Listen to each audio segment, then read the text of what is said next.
ಕುಂಬಳಕಾಯಿ ಹುಳಿ ಮಾಡಿದ್ರಲ್ಲ, ಹೌದು. ಬಾರಿ ಒಳ್ಳೆ ಹುಳಿಯಾಗಿದೆ. ಪಾಯಸ ಮಾಡಿದ್ರಿ, ಒಳ್ಳೆ ಪಾಯಸ. ಆದ್ರೆ ಅದ್ರ ಬಗ್ಗೆ ಮಾತೇ ಇಲ್ಲ. ಒಳ್ಳೇದಾಗಿದೆ. ಊಟದ ಬಗ್ಗೆ ನೋಡಿ ಎಲ್ಲರೂ ಹೇಳ್ತಾ ಇದ್ದಾರೆ, ಊಟ ಒಳ್ಳೇದಾಗಿದೆ, ಒಳ್ಳೇದಾಗಿದೆ.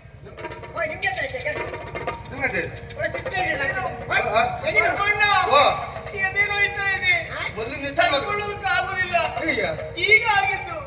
ಪಾಯಸ ತಿಂದ್ರ ಮೇಲೆ ಪಾಯಸಕ್ಕೆ ಏನು ಹಾಕಿದ್ದೀರಿ? ಏನು ವಿಷವನ್ನು ಬೆಳೆಸಿರಬಹುದು ನೀವು? ಯಾಕೆ ಈ ರೀತಿ ಆಗ್ತಿದೆ?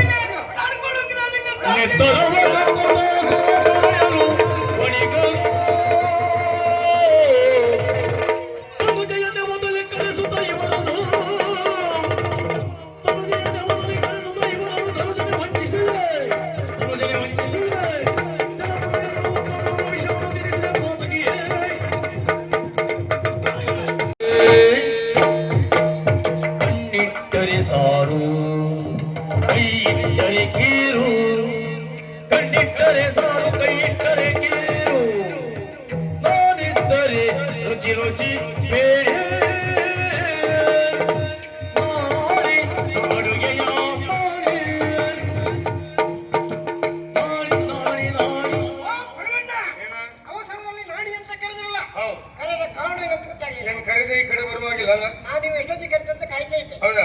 ಕಸ ಗುಡಿಸಿದ್ಯಾ? ಕಸ ಗುಡಿಸಿದ್ದೆ. ಕೋಣೆ ಒರೆಸಿದ್ಯಾ? ಹೌದೌದು, ನೀವು ಕೋಣೆ ಗುಡಿಸಿಟ್ಟಿದೆ. ಒರೆಸಿದ್ಯಾ? ಮುಸ್ರೆಲ್ಲ ತೊಳೆದ್ಯಾ? ಎಂತ ತೊಳೆದ ಪುಣ್ಯಾತ್ಮ. ಆ ಮುಸ್ರೆ ಹಾಗೆ ಉಂಟು, ಮುಸಿ ಎಲ್ಲ ಹಾಗೆ ಉಂಟು. ಹೌದು, ಒತ್ತಿ ತಿಕ್ಕಬೇಕನ್ನು ಬಳೆ ಹೊಡೆದೋಗ್ತದೆ ನಿನಗೆ. ತಿಕ್ತಾ ಇದ್ದೆ ತಗೊಂಡು ಸಂಬಳ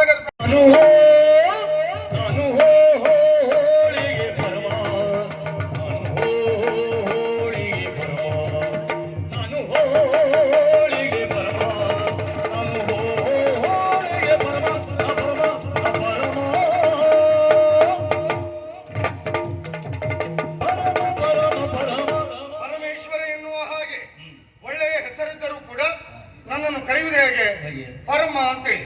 ಬರೇ ಪರಮ ಅಲ್ಲ, ಅಡುಗೆ ಪರಮ ಅಂತಾರೆ, ಪಾಯಸದ ಪರಮ ಅಂತಾರೆ, ಹೋಳಿಗೆ ಪರಮ ಅಂತಾರೆ. ಈಗ ಅಡುಗೆ ಮಾಡಬೇಕು ಅಂತೇಳಿ, ರುಚಿಯಾದ ಅಡುಗೆ ಮಾಡಬೇಕು ಅಂತೇಳಿ ಆದ್ರೆ ಬ್ರಾಹ್ಮಣರೇ ಆಗ್ಬೇಕು ಅಂತಿಲ್ಲ. ರುಚಿ ಶುಚಿ ಒಳ್ಳೇದುಂಟು ಯಾರು ಮಾಡಬಹುದು ಸ್ವಾಮಿ. ಈಗ ಪರ ಊರ್ನಲ್ಲೆಲ್ಲ ಹೋಗಿ ನೋಡಿ, ಅಡುಗೆ ಮಾಡುವ ಬ್ರಾಹ್ಮಣರೇ. ಹಾ, ಆದ್ರೆ ಅಡುಗೆಯಲ್ಲಿ ಹೆಸರು ಮಾಡಿಕೊಳ್ಳೋದು ಬಹಳ ಕಷ್ಟ. ಯಾಕೆ? ಕೆಲವರಿಗೆ ಉಪ್ಪಾಗುದಿಲ್ಲ, ಕೆಲವರಿಗೆ ಖಾರ ಆಗುದಿಲ್ಲ, ಕೆಲವರಿಗೆ ಸಿಹಿ ಆಗುದಿಲ್ಲ, ಕೆಲವರಿಗೆ ಹುಳಿ ಆಗುದಿಲ್ಲ. ಅದೆಲ್ಲವನ್ನು ನಿಭಾಯಿಸಿಕೊಂಡು ಈ ಧರ್ಮಾತ್ಮ ಮಹಾರಾಜರ ಜೊತೆಯಲ್ಲಿ ಬಹಳಷ್ಟು ವರ್ಷಗಳಿಂದ ಇದ್ದೆ. ನಾನೊಬ್ಬನೇ ಅಲ್ಲ, ನನಗೊಬ್ಬ ಸಹಾಯಕ ಇದ್ದ, ನಾಣೆ ಎನ್ನುವ ಹಾಗೆ. ನಾಳೆ ವಿಶೇಷ ಪ್ರಸಂಗ ಪವನ್ ಕಿರಣ್ ಒಳ್ಳೆ ಖ್ಯಾತ ಪ್ರಸಂಗ ಕರ್ತಾರೆ. ಮತ್ತು ವಿಶೇಷವಾಗಿ ದೇವಸ್ಥಾನ ದೈವಾನುಗ್ರಹ ಮತ್ತು ಅಮರನಾಥ್ ಶೆಟ್ಟಿ ಧರ್ಮದರ್ಶಿ ವಿಶೇಷವಾಗಿ ಹೆಚ್ಚಿನ ಧರ್ಮದರ್ಶಿಯಾಗಿ ಆ ಯಕ್ಷಗಾನದ ಬಗ್ಗೆ ಆಸಕ್ತಿ, ಅದು ಒಂದು ಕಾರಣ. ಮತ್ತು ಮುಖ್ಯವಾಗಿ ಕಲಾವಿದರ ಎಲ್ಲ ಸಂಘಟನೆ ವಿಷಯ ಅದರ ಬಗ್ಗೆ ಮೂರು ಬಾರಿಯಾಗಿ ಟ್ರಯಲ್ ಮಾಡಿ ಈ ಮಟ್ಟಕ್ಕೆ ತಂದಿಳಿಸಿದ್ದಾರೆ. ನನ್ನ ಯಕ್ಷಗಾನದ 42 ವರ್ಷದ ಅನುಭವದಲ್ಲಿ ಒಂದು ಬಯಲಾಟದ ಮೇಳ ಈ ರೀತಿಯಾಗಿ ಪ್ರತಿ ದಿವಸವೂ 1,000-2,000 ಜನ ಪ್ರೇಕ್ಷಕರು ಮತ್ತು ನೋಡಿದವರೇ ನೋಡುವುದು ಒಂದು ಇತಿಹಾಸ ನಿರ್ಮಾಣ ಆಗಿದೆ ಅಂತೇಳಿ ಹೇಳಿದರೂ ತಪ್ಪಲ್ಲ, ನನ್ನ ಅಭಿಪ್ರಾಯ.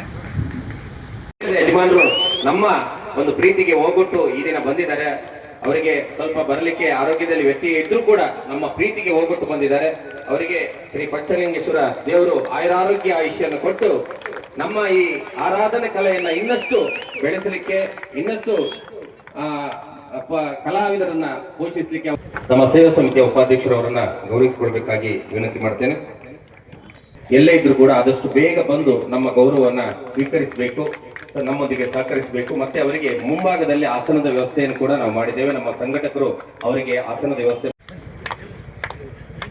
ಪ್ರಕಾಶ್ ಕಡಿಯಾರ್ ಬಾರ್ಕೂರ್, ಗಣೇಶ್ ಬಳೆಗಾರ್ ನೈರಾ ಪೆಟ್ರೋಲ್ ಬಂಕ್, ಗಣೇಶ್ ಬಳೆಗಾರ್ ಮಾಲಕರು ನೈರಾ ಪೆಟ್ರೋಲ್ ಬಂಕ್ ಅವರು ಕೂಡ ವೇದಿಕೆಗೆ ಬಂದು ನಮ್ಮ ಕಿರು ಗೌರವವನ್ನ ಹಾಗೂ ಉತ್ತಮ ಆರೋಗ್ಯವನ್ನು ಕೂಡ ಅವರಿಗೆ ಕೊಟ್ಟು ಇಂತಹ ಒಂದು ಪುಣ್ಯ ಕಾರ್ಯದಲ್ಲಿ ನಿರಂತರ ನಮ್ಮೊಂದಿಗೆ ಕೈ ಜೋಡಿಸುವ ಶಕ್ತಿಯನ್ನು ದೇವರು ಅವರಿಗೆ ಕೊಡ್ಲಿ ಅಂತ ಹೇಳಿ ದೇವರಲ್ಲಿ ಪ್ರಾರ್ಥಿಸುತ್ತೇವೆ.